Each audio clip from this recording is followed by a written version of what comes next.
Simon & Schuster Audio presents Just Send the Text, an expert's guide to letting go of the stress and anxiety of modern dating, by Candice Jalili, read by Inés del Castillo. Introduction. WTF is just sending the text. Let's set the scene here. It was my sophomore year of college in the early 2010s at Santa Clara University, go Broncos, and I was sure that I was in love with a junior boy who was by no means my boyfriend. Let's call him Jack. Jack and I first met when a mutual friend set us up for my sorority's winter formal.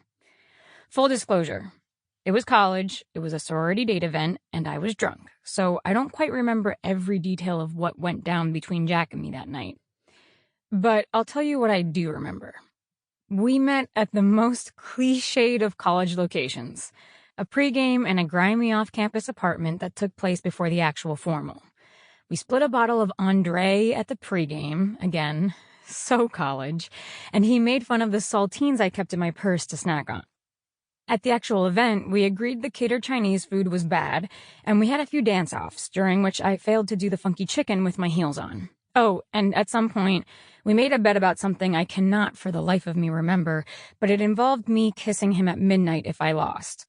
At the end of the night, I, shocker, lost whatever bet we made, and we kissed outside my dorm. By this point, I was certain that I had met the love of my life. I even still remember the first text he ever sent me. "It's Jack. Only use this number if absolutely necessary."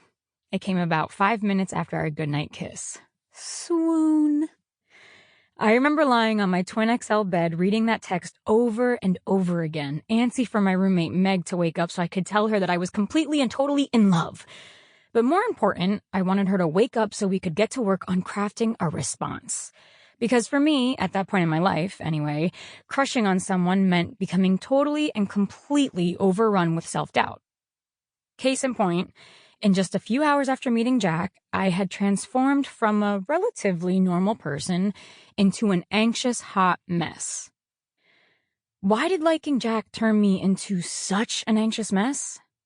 Because for me at that time, liking him pretty much meant that there was no possible way he liked me back.